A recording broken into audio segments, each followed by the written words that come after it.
Hey guys, it's Karla Lee here, founder of Voice for Kids, wanting to touch base with you again today on another topic. Yesterday I came to you about step parents and just a better way for you to enter an already established home, and just to give some advice to parents who are looking at dating and bringing in a potential step parent, and just to make it easier on the kids and how they see it, their perspective as children. And so I hope yesterday the video helped some of you. I had some great feedback and some people thanking me for the video, and had a lot of people actually thanking me for bringing different videos on different topics, whether it's parental alienation, just some of the things I went through, my experience of being a child divorce, and a few people have actually said it'd be good to hear about different perspectives of the children on different areas. So when I speak to you, as I said to you, I'm not a psychiatrist, psychologist, or a counsellor. I'm a child divorce. I went through quite a lot from the age of 9, held a lot in it for 17 years, and dealt with parental alienation in a third party, which was where my stepmother was pretty much alienating me from my mum and also the family. So I went through that experience. I've been through great experiences with my stepfather, and I've talked on those, and all those things I'll go into more, but pretty much, I've dealt with a lot of emotions, whether it's, being happy, then sad, then angry, and then frustrated, and all those different things. So, as kids of divorce, we deal with things differently. So the reason I had started Voice for Kids is just to bring you my perspective on things, how I see things, just from talking to different parents and different talks that I've been invited to speak on behalf of children, is to really just enlighten you on just how we feel, and our raw, honest selves, and what we tend to hold in and what we let out and what we don't tell you and what you probably need to know. And so Voice for Kids started from that, and has been going since, for 13 years now, since I've started and launched my books that you know about. But I did those because they were a tool and a resource to help people understand the heart of a child that goes through it. So I'm happy now to bring you some topics and talk to you about different things. So today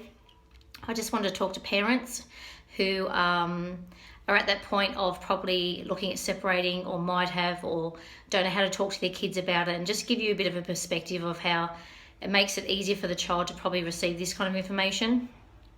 As I said, I was 9 at the time when my parents sat me down and talked to me, and because my parents didn't argue, I found it very difficult to hear this kind of information. And that was because when there's no arguments, there's no preparation, I wasn't prepared for it. It was very much out of the blue. And sometimes kids like myself that have suddenly their parents leave, or one abandon, it becomes a really big shock to our system. And we don't know how to deal with it because we're children, So just to give you a few pointers on how to talk to your kids, I think one of the most important ones is it's not their fault. And they need to know straight up that it isn't their fault, that this is not because of them, it's not because of something they did or didn't do, or they said or didn't say. It's something that's an adult issue, and it's really important that they always know that this is something between the adults, it's not with them. So to keep that point there, they're adult issues, as I said, they're not things that kids need to get over involved in.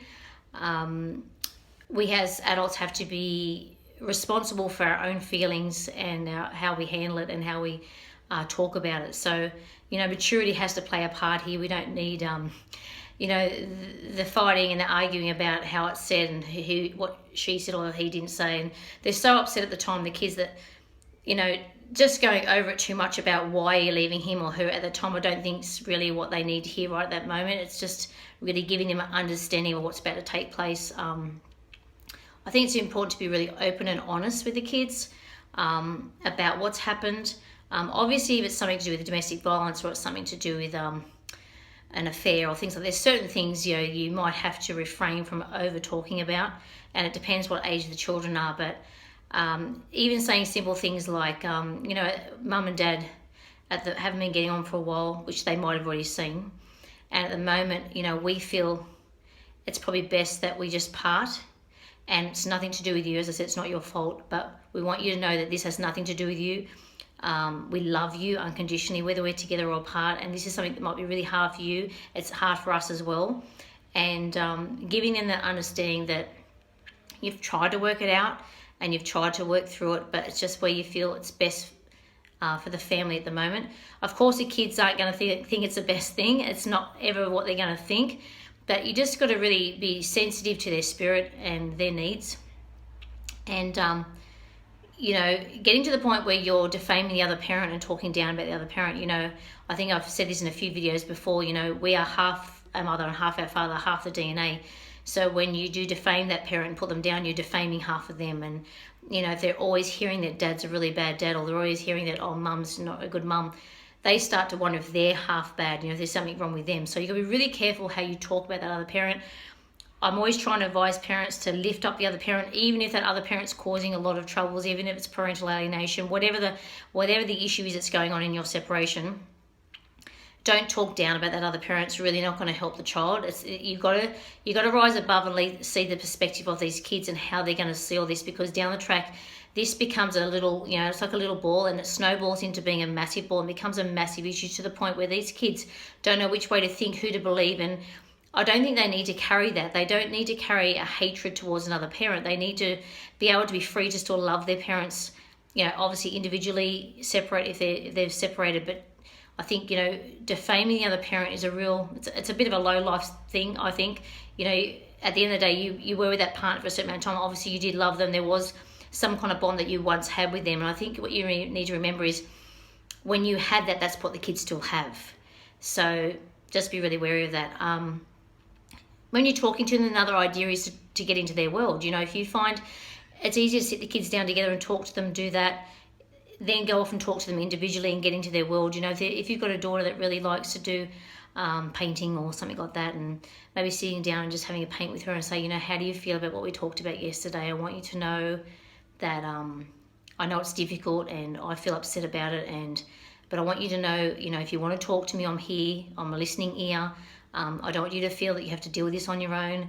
They might need some counselling. The kids might need some counselling, but sometimes I think the parents could be quite a good counsellor. If they're mature enough to handle this well, they can also talk to the kids. The kids, at the end of the day, sometimes can be a bit turned off by a counsellor. I feel they find that these are strange people that they've never met. They've got to get into this room and sit down and talk about how they personally feel, where you are their mum or their dad, and you are someone that they've always talked to. And it'd be good if you could mature yourself in a way to sit down and say to them, I'm here, I'm listening, feel free to talk to me. And if you don't want to talk to me now, I understand, but always know I always have time for you, and have that door continually open.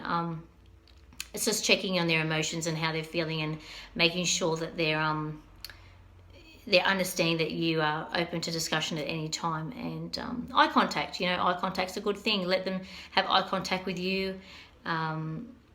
And always put yourselves in their shoes, Remember how they could be dealing with this. We can be, as adults in general, I suppose, quite self-centered sometimes in just doing things and doing life and whatever we're doing. But we got to remember that this family is also their family. It's their unity that's been broken up. So they're dealing with this just as much as you are, if not more, I believe, if not more, because they've got no control.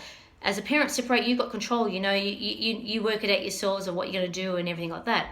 And because you're an adult and you have that right to do that, but kids are kind of out of control, so that can be a lot on them. So just be wary of that, and watch for behavioural changes. You might find that they start acting a bit different and playing up, and it might be advisable for you to speak to your child's teacher in a private meeting, and just give the teacher a little bit of awareness that you're going through a separation, and that you've had to talk to your child, but maybe just touch base, so that if your son or daughter is playing up a bit suddenly after that separation, the teacher is aware and not just thinking this is a naughty child, but is probably acting out. Because I know when my parents separated when I was 9, I was in grade 3, and I remember that it was from that time that I started to get quite aggressive, irritated and frustrated with the teachers, and I didn't really want to learn.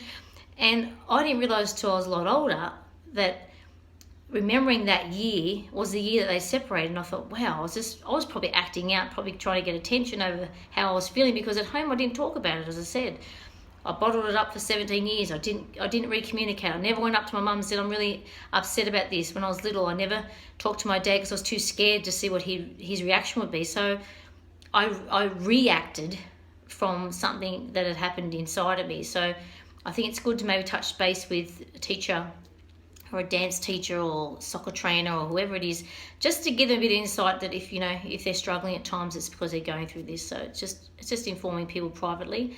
I think it's healthy, not over the top, but I think it's healthy if you sometimes are feeling a bit emotional. It's healthy to sometimes cry in front of your kids. You know, if you're having a bad day and they say, Mummy or Daddy, what's wrong? And just say, you know, I've just been feeling sad today, and I'm sure, you know, you feel the same way. Because it kind of, it gives them permission to know it's okay to cry. Because I remember I didn't see my parents cry about the separation. They probably did in their private, you know, times, but because I didn't see it, I personally felt that I wasn't allowed to show emotion. So I just didn't. I just bottled it up and held it in, as I said, for a long time. And I didn't think I was allowed to cry about it. But there was many times, and I mean many times, that I cried and cried and cried and cried at night. And it was always by myself in my room, as I said, that pillow that I had from 9 to about 22. Every night I cried. You know, I missed my mum. I hated how they were divorced. I hated how I was out of control of it. I hated how I couldn't put them back together. You know, so I held all that in. So it's just, you know, important sometimes for them to see that you're not having a good day. And it's okay not to have a good day. Don't give them too much burdens. Don't give them the adult issues. You know, still keep it light. But, you know, let them know that sometimes, you know, it's okay to have a bad day, because, you know, they're going to have those days, but they need to know that they've got a shoulder to cry on. You know, obviously be careful not to become dependent on your kids and they turn into be the adult looking after mum and dad, because that's a very thin line there that you've got to be really careful of those boundaries. So and I think to wrap it up, it's just always important to tell them how much you love them. You know, tell your kids how much you love them, how much you care for them, that even though this doesn't look, you know, the perfect picture of what they imagine their life to be, that over all of this, that you still love them unconditionally, always here for them, love them. And I'm sure a lot of you have already said that, but the situation doesn't change how you feel about them. I think that's what they really need to know. They need to feel that.